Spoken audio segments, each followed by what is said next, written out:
Hi అండి. మామిడికాయ రసం అండి. మిర్చి మామిడికాయ రసం పుల్లగా, కమ్మగా చాలా బావుంటుంది. ఎప్పుడూ ఒకేలాగా కాకుండా సీజన్‌ని బట్టి, వచ్చే వాటిని బట్టి మనం ఇలా చేసుకున్నామంటే చాలా బావుంటుందండి. ఈ మామిడికాయ రసం చాలా త్వరగా చేసుకోవచ్చు. చాలా టేస్ట్‌గా ఉంటుంది. చాలా బావుంటుంది. ఒకసారి ట్రై చేసి చూడండి. దీనికి ఒక పచ్చి మామిడికాయ అండి. ఇక్కడ 300 గ్రాముల వరకు ఉంటుంది ఈ కాయ. ఇలా తీసుకొని పైన పొట్టంతా పిలక్ చేసేసుకొని ఇలా ముక్కలుగా కట్ చేసుకోవాలండి. ఇలా ముక్కలుగా కట్ చేసుకున్న తర్వాత ఒక చిన్న జారు తీసుకొని ఒక టీ స్పూను ధనియాలు, ఒక టీ స్పూను జీలకర్ర, ఒక టీ స్పూన్ మిరియాలు ఇలా వేసుకొని మిక్సీ పట్టేసుకోవాలండి. ఇలా అంత మెత్తగా అవ్వదండి. ఇలానే అవుతుంది. ఇలా మిక్సీ పట్టేసుకున్న తర్వాత ఇప్పుడు ఒక 2, 3 ఎండుమిర్చి తీసుకొని ముక్కలుగా కట్ చేసుకొని వేసుకోవాలి. ఒక వెల్లుల్లిపాయలు పొట్టు తీసుకొని ఒక 10 రబ్బల వరకు వేసుకోవాలి. కొంచెం కరివేపాకు వేసుకోవాలి. పావు టీ స్పూన్ పసుపు వేసుకోవాలి. ఇప్పుడు టేస్ట్‌కి సరిపడా ఉప్పు వేసుకోవాలి. ఇప్పుడు మనం కట్ చేసి పెట్టుకున్న మామిడి ముక్కలు కూడా ఇలా జార్‌లో వేసేసుకొని మెత్తగా పట్టేసుకోవాలండి. చాలా మెత్తగా పట్టేసుకోవాలి.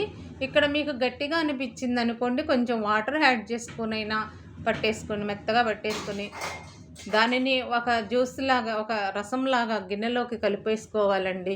ఇలా కలిపేసుకోవాలి. ఇప్పుడు మాత్రం మనం ఉప్పు, పులుపు అన్నీ చెక్ చేసుకోవాలండి. ఇక్కడే మనకి టేస్ట్ రావటానికి ఉప్పు, పులుపు అన్నీ పర్ఫెక్ట్‌గా చూసుకోవాలి. అది కరెక్ట్‌గా సరిపోతే మనకి రసం టేస్ట్ వస్తుందండి. ఇక్కడ నాకు పులుపు ఎక్కువైంది. కొంచెం వాటర్ యాడ్ చేస్తున్నాను. మొత్తం కలిపి ఇక్కడ ఆ 300 గ్రాముల మామిడికాయకి నాకు 3/4 లీటర్ వాటర్ వరకు పట్టాయండి. ఇప్పుడు కరివేపాకు కొంచెం వేసుకోవాలి. కొత్తిమీర కొంచెం వేసుకోవాలి. ఇప్పుడు బాగా కలిపేయాలండి. ఇలా కలిపేసిన తర్వాత దీన్ని స్టవ్ మీదకి తీసుకెళ్ళి స్టవ్ వెలిగించేసి స్టవ్ మీద పెట్టేసుకొని ఒక 2 పొంగుల వరకు రావాలండి. ఇక్కడ నాకు బౌల్‌కి నిండా వచ్చింది. కొంచెం పైకొస్తుందని నేను కలుపుతూ ఉన్నాను. మీరు కొంచెం పెద్ద బౌల్ తీసుకోండి. ఇలా కలుపుకుంటూ 2 పొంగులు రానిస్తే సరిపోతుందండి. ఇక్కడ చూసారా? ఇలా పొంగొచ్చేసింది కదా! అలా కొంచెం కలుపుకుంటూ ఇంకొక పొంగు రానిచ్చేసి మనం స్టవ్ ఆపేసుకోవడమేనండి. ఇలా సరిపోతుంది. ఇప్పుడు వేరే బౌల్ తీసుకొని స్టవ్ వెలిగించుకొని ఒక టేబుల్ స్పూన్ ఆయిల్ వేసుకోవాలండి.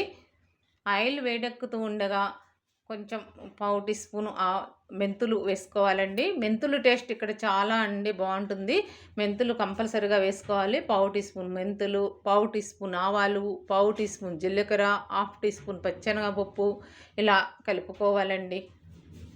ఇలా బ్రౌన్ కలర్‌కి వచ్చిన తర్వాత కొంచెం కరివేపాకు కూడా వేసుకొని ఫ్రై చేసుకోవాలి. ఇప్పుడు ఒక చిన్న ఉల్లిపాయని ముక్కలుగా కట్ చేసుకొని వేసుకోవాలండి. అలా అవి ఫ్రై అవుతూ ఉన్నాయి. ఇప్పుడు ఒక 2, 3 ఎండుమిర్చి కట్ చేసుకొని వేసుకోవాలి. అలా కలిపేసేయాలండి. ఇప్పుడు ఒక 2 పచ్చిమిర్చిని ముక్కలుగా కట్ చేసుకొని వేసుకొని ఇలా కలిపేసుకోవాలి.